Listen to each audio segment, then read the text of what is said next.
વિદ્યાર્થી મિત્રો, આજે આપણે જોઈશું પાઠ 12 કંકણસ્ય તુ લોભેન, એટલે કંકણના લોભ વડે તો. સંસ્કૃત ભાષામાં રચાયેલી સંસ્કૃત સાહિત્યનો અભિન્ન અંગ બની ગયેલી પ્રાણી કથાઓ આખા વિશ્વમાં પ્રસરી છે. પંડિત વિષ્ણુ શર્માની આવી પ્રાણી કથાઓ આપણે ઘણી બધી જાણીએ છીએ અને પ્રાણી કથાઓમાં પંડિત વિષ્ણુ શર્માનો પંચતંત્ર ગ્રંથ વિશે જાણીએ છીએ. પંચતંત્ર અને હિતોપદેશમાં એમણે પ્રાણી કથાઓ દ્વારા મનુષ્યને બોધ મળે અને ઉપદેશ કે સલાહ આપવાના હેતુથી એમણે આ ગ્રંથો રચ્યા છે. આ ગ્રંથો દ્વારા પ્રાણી કથાઓ આપણને વાંચવી ખૂબ ગમે છે અને એના દ્વારા કંઈક બોધ ગ્રહણ કરીને આપણે આપણા જીવન વ્યવહારમાં એનો ઉપયોગ કરીએ, એ માટે પંડિત વિષ્ણુ શર્માની આ પ્રાણી કથાઓ ખૂબ ઉપયોગી છે. પંડિત વિષ્ણુ શર્માના બે ગ્રંથો પંચતંત્ર અને હિતોપદેશ પૈકી હિતોપદેશમાંથી આ પ્રસ્તુત પાઠ સંપાદિત કરવામાં આવ્યો છે. નીતિશાસ્ત્રના આ અમર ગ્રંથમાં પ્રારંભમાં આવતી કથા કે જે લુબ્ધપથિક નામના શીર્ષકથી જાણીતી છે, તેમાંથી આ પાઠ લેવામાં આવેલો છે. આ પાઠમાં એક વૃદ્ધ વાઘ શિકારને પોતાની જાળમાં ફસાવવા માટે ત્યાગી એટલે કે સંન્યાસીનું રૂપ ધારણ કરે છે અને પોતાની પાસે રહેલા કંકણને લેવા માટે કોઈક તો આવો એવી ટહેલ નાખે છે. અને આ વાઘ પોતાની લોભામણી વાતોમાં નિર્દોષને ફસાવીને શિકાર કરવાની ખેવના ધરાવે છે. છેવટે વાઘની લોભામણી વાતોમાં એક મુસાફર ફસાય છે અને છેવટે મરણને શરણ થાય છે. વાઘે આખી જિંદગી પશુઓનો શિકાર કરીને હવે તે વૃદ્ધાવસ્થામાં પહોંચ્યો હોવાથી તેના શિકાર કરવાની તાકાત રહી નથી. તેથી તે કંકણનો લોભ આપીને શિકાર કરવાનું વિચારે છે.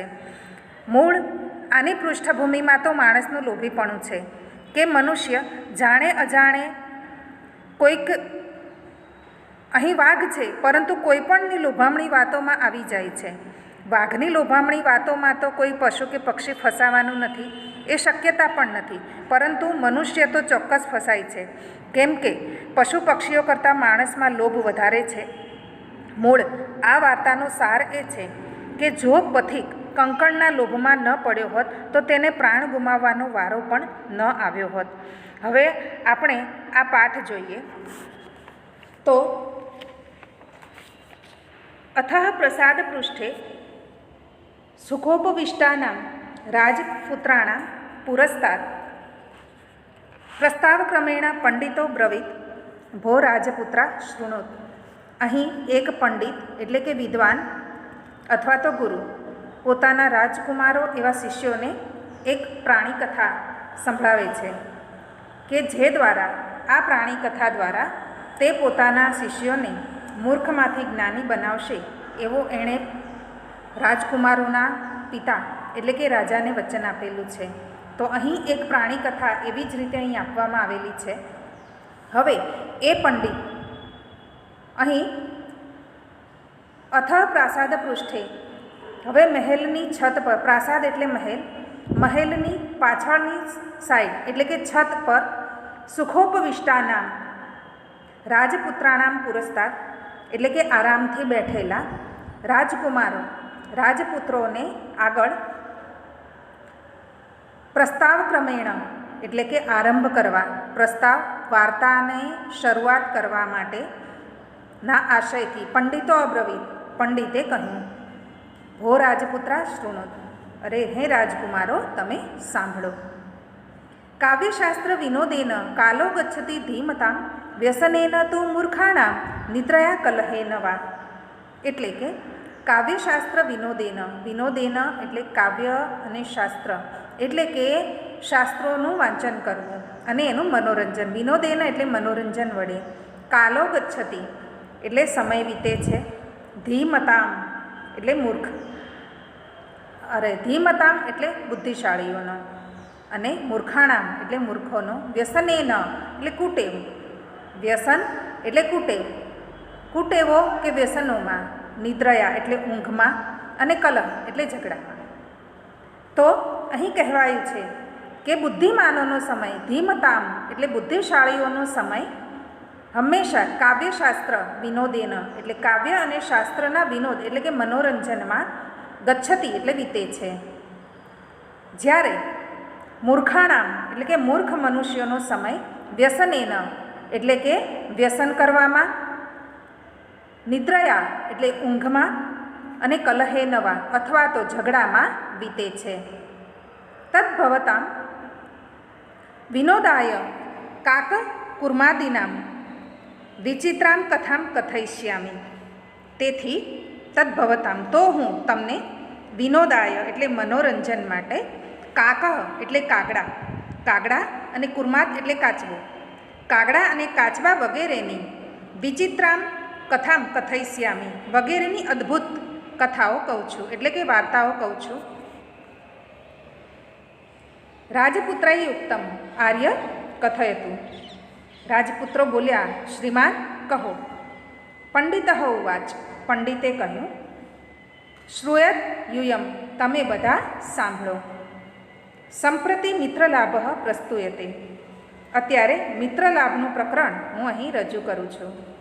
તત્ર ઇયમ પ્રથમા કથા. તેમાં આ પહેલી વાર્તા છે. કંકણસ્ય તુ લોભેન મગ્ન પંકે સુદુસ્તરે વૃદ્ધ વ્યાઘ્રેણ સંપ્રાપ્ત પથિક સંપૃતો યથા. કંકણસ્ય તુ લોભેન કે જેમ, યથા જેમ, કંકણસ્ય તુ લોભેન કંકણના લોભથી, મગ્ન એટલે અત્યંત વધારે પડતા લોભથી, પંકે સદુસ્તરે પંક એટલે કાદવમાં, સદુસ્તરે એટલે ડૂબેલો, વૃદ્ધ વ્યાઘ્રેણ સંપ્રાપ્ત એટલે કે વૃદ્ધ વ્યાઘ્રેણ એટલે વાઘને, પ્રાપ્ત થયેલો એવો, પ્રાપ્ત કરાયેલો, પથિક એટલે મુસાફર, સંપૃતો એટલે મૃત્યુ પામ્યો. અહીં કહેવામાં આવ્યું છે કે જેમ કંકણના લોભથી, કંકણસ્ય તુ લોભેન મગ્ન પંકે સદુસ્તરે, કંકણના લોભથી મુશ્કેલીથી બહાર આવી શકાય એટલે કે કાદવમાં પડ્યા પછી ખૂબ પ્રયત્નો કરવાથી બહાર આવી શકાય એવો કાદવ હતો, ઊંડો. એટલે પંકે સદુસ્તરે ખૂબ ઊંડા કાદવમાં ડૂબેલો. વૃદ્ધ વ્યાઘ્રેણ સંપ્રાપ્ત વૃદ્ધ એવા વાઘને પ્રાપ્ત થયેલો, પથિક એટલે મુસાફર, સંપૃતો યથા સમૃતો થા એટલે મૃત્યુ પામ્યો. રાજપુત્રા ઊંચું. રાજપુત્રોએ કહ્યું, એતત કથમ એતત એ કેવી રીતે બન્યું? સ્વબ્રવીત. તેણે કહ્યું, અસ્તિ દક્ષિણારણ્યે એક વૃદ્ધ વ્યાઘ્ર. દક્ષિણારણ્ય નામના એક વનમાં એક ઘરડો વાઘ રહેતો હતો. સહસ્નાત કુશહસ્ત સરસ તીરે બ્રૂતે. તે સ્નાત એટલે સ્નાન કરેલો, કુશહસ્ત કુશ એટલે ઘાસનું તણખલું. અહીં ઘાસ એ દર્ભ નામનું એક ઘાસ આવે છે. ઘાસના ઘણા પ્રકાર છે, તો અહીં દર્ભ એટલે કે જે સારા કાર્યોમાં, શુભ કાર્યોમાં અથવા તો તર્પણ વિધિમાં વગેરે દર્ભનું ઘાસ વપરાય છે. તો કુશ એ દર્ભનું નામ છે. તો દર્ભ હસ્ત એટલે ધારણ કરીને, સરસ તીરે એટલે કે સરોવરના કિનારે, બ્રુતે બોલે છે, ભોભો પંથાહા, અરે ઓ મુસાફરો, ઇદમ સુવર્ણ કંકણમ ગૃહ્યતામ, આ સુવર્ણ કંકણ એટલે કે સોનાનું કંગન લઈ લો.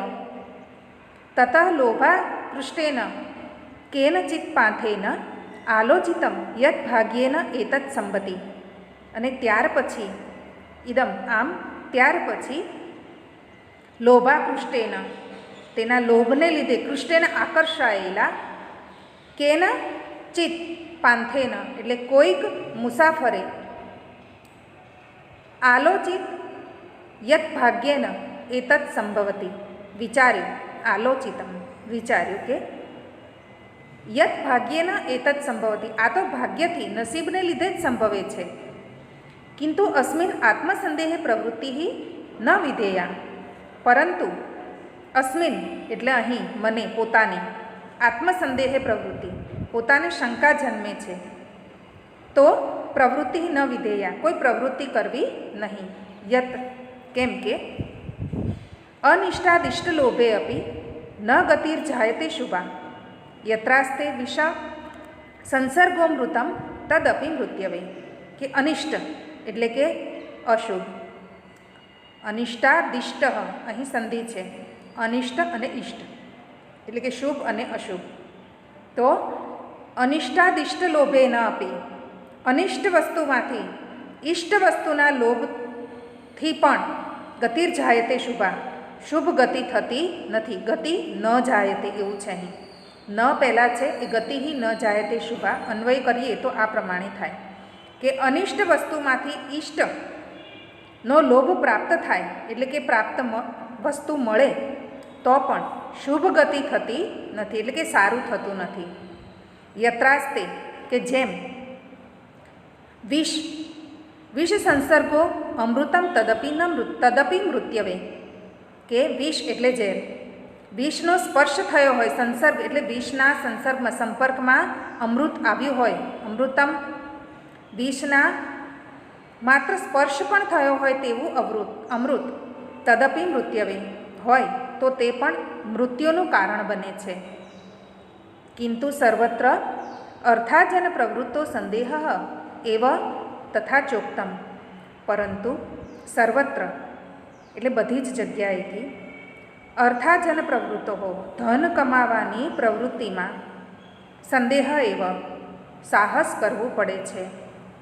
તથા ચોક્તમ, અને કહ્યું છે કે ન સંશયમ અનારુહ્ય નરો ભદ્રાણી પશ્યતિ, સંશયમ પુનરારુહ્ય યદિ જીવતી પશ્યતિ, કે જોખમ ખડા, ન સંશયમ એટલે કે કલ્યાણ અથવા તો શંકા વગર, શંકાથી ઉપરવટ જઈને, અનારુહ્ય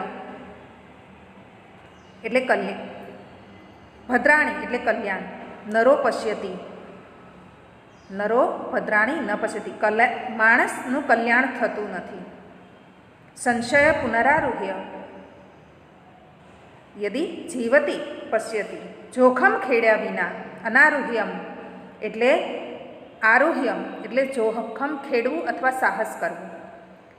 જોખમ ખેડ્યા વિના મનુષ્યને કલ્યાણ દેખાતું નથી, એટલે કે કોઈ પણ વાતમાં, કોઈ પણ માણસને જો કંઈક સફળતા પ્રાપ્ત કરવી હોય તો તેને સાહસ કરવું જ પડે છે. અહીં કહેવાનો ભાવાર્થ આ છે કે સંશયમ પુનરારોગ્ય યદિ જીવતી પશ્યતિ, અને આ શંકાની ઉપરવટ જઈને સાહસ માણસ જે કરે છે તે જ જીવતો રહે છે અને કલ્યાણ જુએ છે.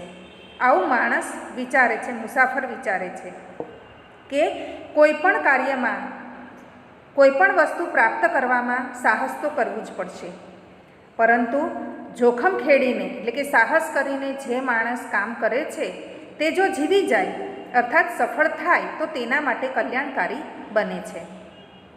તન નિરૂપયામી તાવત, તો તેના માટે હું થોડુંક વિચારું અથવા તપાસ કરું. નિરૂપયામી એટલે વિચારવું, તપાસ કરવી એટલે કે હું થોડીવાર વિચારું પછી કામ કરું. પ્રકાશમૃતે, અને પછી મોટેથી બોલ્યો, કુત્ર તવ કંકણમ, તારું કંકણ ક્યાં છે? વ્યાઘ્ર હસ્તમ પ્રાસાર્યમ દર્શયતી, અને વાઘ હાથ ફેલાવીને બતાવે છે. પાંથ અવદ, અને મુસાફરે કહ્યું, કથમ મારાત્મને ત્વયી વિશ્વાસઃ, મુસાફરે કહ્યું કે તારામાં, કથમ મારાત્મને એટલે તારામાં હું કેવી રીતે વિશ્વાસ કરું? અર્થાત કે વાઘ એ મારી નાખવાના સ્વભાવવાળો છે, તો મને તારો વિશ્વાસ કઈ રીતે આવે એવું મુસાફર એને પૂછે છે. વ્યાઘ્ર ઉવાચ, વાઘે કહ્યું, શૃણુરે પાંથઃ, હે મુસાફર વટે માર્ગુ, પાંથઃ એટલે પથ પર જનાર, આપણે એને કહીએ મુસાફર. તો હે મુસાફર સાંભળ, પ્રાગેવ યૌવન દશાયામ અહમ અતીવ દુર્વૃત આસમ, અનેક ગૌ માનુષાણામ વધાત મેં પુત્રાહ મૃતાહ દારાશ્ચ. હે મુસાફર સાંભળ કે હું આ દાન શા માટે આપી રહ્યો છું? તો પ્રાગ્રેવ યૌવન દશાનામ અહમ અતીવ દુર્વૃત આસમ, કે એક ઘણા સમય પહેલાં, પ્રાગ્રેવ એટલે લાંબા સમય પહેલાં, અર્થાત ઘણા સમય પહેલાં, હું જ્યારે યુવાન હતો ત્યારે. અહમ અતીવ દુર્વૃત્ત આસમ, હું ઘણો દુર્વૃત્ત એટલે દુરાચારી હતો. અનેક ગો માનુષાણામ વધાત મેં પુત્રાહ મૃતાહ દારાશ્ચ, અનેક ગાયો અને મનુષ્યોને મારેવાને લીધે મેં પુત્રાહ મારા પુત્રો, દારાશ્ચ અને મારી પત્ની મૃત્યુ પામ્યા. વંશહીન ચાહમ જાતઃ, અને હું વંશહીન એટલે અર્થાત કે સંતાન વિહોણો બની ગયો છું. તતઃ કેન ચિદ્ધાર્મિણે કેણ અહમ ઉપવિષ્ટ, પછી હું કોઈક ધર્મનિષ્ઠ, ધાર્મિકેણ એટલે કોઈક ધર્મનિષ્ઠ માણસે અહમ ઉપદિષ્ટ મને ઉપદેશ આપ્યો કે દાન ધર્મમ ચરતુ ભવાન ઇતિ, કે તમે ભવાન એટલે તમે દાન ધર્મ કરો, ચરતુ એટલે આચરણ કરો તેમ. તદુપદેશાત ઇદાનીમ અહમ સ્નાનશીલ દાતા વૃદ્ધ ગલિત નખદંત ન કથમ વિશ્વાસભૂમિ, કે તેના ઉપદેશને કારણે, તદુપદેશાત કે તેના ઉપદેશને લીધે, અહમ હું, સ્નાનશીલ સ્નાન વડે પવિત્ર થયેલો, દાતા વૃદ્ધ વૃદ્ધ અને દાન આપનારો, ગલિત નખદંત ગળી ગયેલા નખ અને દાંતવાળો, ન કથમ વિશ્વાસભૂમિ બન્યો છું તો હું કેમ વિશ્વાસપાત્ર હોઉં, હું કોઈનો વિશ્વાસપાત્ર અત્યારે નથી. મમ ચૈતાવાન લોભવિરહ યેન સ્વહસ્ત સ્થમ અપી સુવર્ણ કંકણમ યસ્મૈ કસ્મૈચિત દાતુમ ઈચ્છામિ, કે મમ ચૈતાવાન મારે તો લોભવિરહ લોભનો અભાવ છે, એટલે કે હું હવે લોભ વિનાનો છું. યેન સ્વ કે જેથી હું, સ્વહસ્ત સ્થમ એટલે કે પોતાના હાથમાં, સ્થમ એટલે રહેલું, અપી સુવર્ણ હોવા છતાં પણ સોનું, કંકણમ યસ્મૈ કે આ સોનાના કંકણને, જેને યસ્મૈ જેને, કસ્મૈચિત દાતુમ ઈચ્છામિ હું અર્થાત હું તમને આપવા ઈચ્છું છું. ત્વમ ચ અતીવ દુર્ગત, અને તમે અત્યંત દુર્ગત એટલે કે દુર્દશાને પામેલા અર્થાત નિર્ધન છો. તેન તત્તુભ્યમ દાતુમ સયત્નો અહમ, તેથી આ હું તમને આપવાનો પ્રયત્ન કરું છું.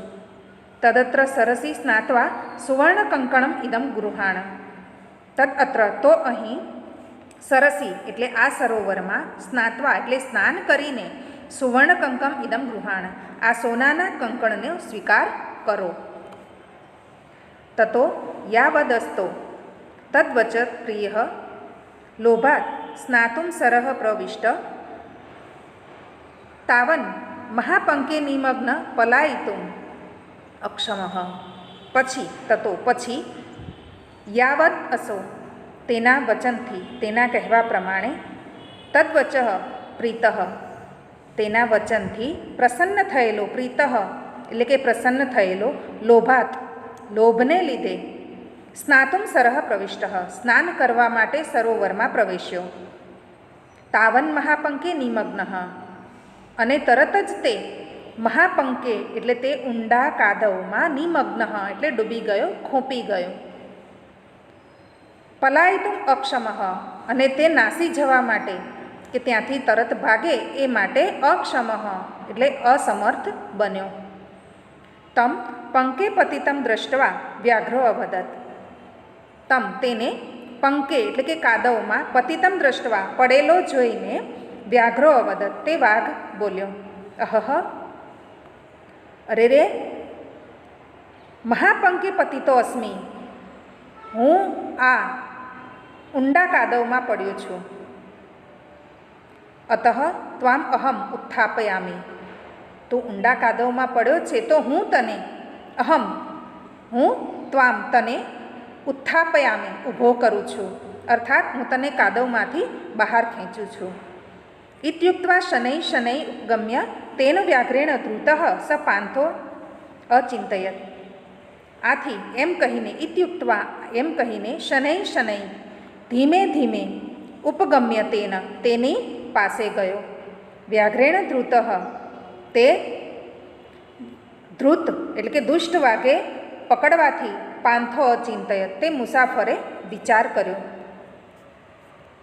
ન ધર્મશાસ્ત્રમ પઠતી ઇતિ કારણમ ન ચાપી વેદાધ્યયનમ દુરાત્મન સ્વભાવ એવાત્ર તથારી ચ્યતે યથા પ્રકૃત્યા મધુરમ ગવામ પયઃ. અને ન ધર્મશાસ્ત્રમ પઠતી ઇતિ કારણમ ધર્મશાસ્ત્રને ભણે છે ઇતિ કારણમ તે કારણે નહીં.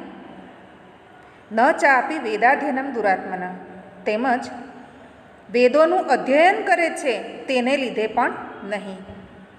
સ્વભાવ એવાત્ર તથારી તથા તી ઇચ્યતે પરંતુ સ્વભાવ એવાત્ર સ્વભાવને લીધે જ તથા એ પ્રમાણે ઇચ્યતે આગળ વધે છે. યથા પ્રકૃત્યા મધુરમ ગવામ પયઃ જે પ્રમાણે પ્રકૃત્યા એટલે કુદરતી રીતે ગવામ પયઃ ગાયોનું દૂધ મધુરમ મધુર હોય છે. ફરીથી જોઈએ. ન ધર્મશાસ્ત્રમ પઠતી ઇતિ કારણમ ધર્મશાસ્ત્ર ભણે છે તેને લીધે નહીં. ન ચાપી વેદાધ્યયનમ દુરાત્મન વેદોનું અધ્યયન કરે છે તેને લીધે પણ નહીં. સ્વભાવ એવાત્ર તથારીચ્યતે સ્વભાવની બાબતમાં પણ તે દુષ્ટનો સ્વભાવ આ જ બાબતમાં આગળ વધે છે. યથા પ્રકૃત્યા મધુરમ ગવામ પયઃ જે પ્રમાણે જે રીતે કુદરતી રીતે જ ગાયોનું દૂધ મધુર હોય છે તેમ ધર્મશાસ્ત્ર ભણે છે. ગાયોનું દૂધ અહીં કહેવાનો અર્થ છે કે ગાયોનું દૂધ મીઠું હોય છે. ધર્મશાસ્ત્રમાં ગાયોને પૂજનીય છે એટલા માટે નહીં, પણ તે દુષ્ટ નથી એટલા માટે પણ નહીં, પણ તેના પ્રકૃતિનો સ્વભાવ છે. અર્થાત કુદરતી રીતે જ જે લોકોને મનુષ્ય, પશુ, પ્રાણી કે પક્ષી જેને જે કુદરત પાસેથી સ્વભાવ મળ્યો છે તેને તે અનુસરે જ છે. એટલે જ કુદરતી રીતે જ ગાયોનું દૂધ મીઠું હોય છે એવો અહીં કહેવાનો અર્થ છે. તો જે માણસ સ્વભાવથી જ દુષ્ટ છે તેનો ક્યારેય પણ વિશ્વાસ કરવો જોઈએ નહીં એ અહીં કહેવાનો અર્થ છે. તન્મયા ભદ્રમ ન કૃતમ યદત્ર મારાત્મકે વિશ્વાસ કૃતઃ કે મેં અહીં તો મારા દ્વારા ભદ્રમ ન કૃતમ અહીં કલ્યાણ નથી. મને ખબર હતી કે અહીં મારું કલ્યાણ થવાનું નથી કે વાઘનો સ્વભાવ હું જાણું છું છતાં પણ યદ્રત્રે મારાત્મકે વિશ્વાસ ઘાતકી સ્વભાવવાળા મારવાના સ્વભાવવાળા એવા વિશ્વાસ કૃત એના વાઘ પર મેં વિશ્વાસ મૂક્યો. ચિંતયને વાસો વ્યાઘ્રેણ ધૃત્વા વ્યાપાદિત ખાદિતશ્ચ એ તન્મયા ભદ્રમ ન કૃતમ તો તે મેં સારું કર્યું નથી અથવા મારું કલ્યાણ એમાં નથી. ઇતિ ચિંતન આમ વિચારીને વિચારતો રહ્યો. ઇતિ ચિંતયન યન એ વાસો એટલે આમ તે વિચારતો રહ્યો. એવામાં અસૌ એવામાં વ્યાઘ્રેણ ધૃત્વા તેને વાઘે ધૃત્વા પકડીને વ્યાપાદિત ખાદિતશ્ચ મારી નાખ્યો અને ખાઈ ગયો. અહીં મુસાફર કાદવમાં પડેલો હતો તો એ હવે કાદવમાં પડ્યા પછી વિચારે છે કે હું લોભને લીધે અહીં આવ્યો.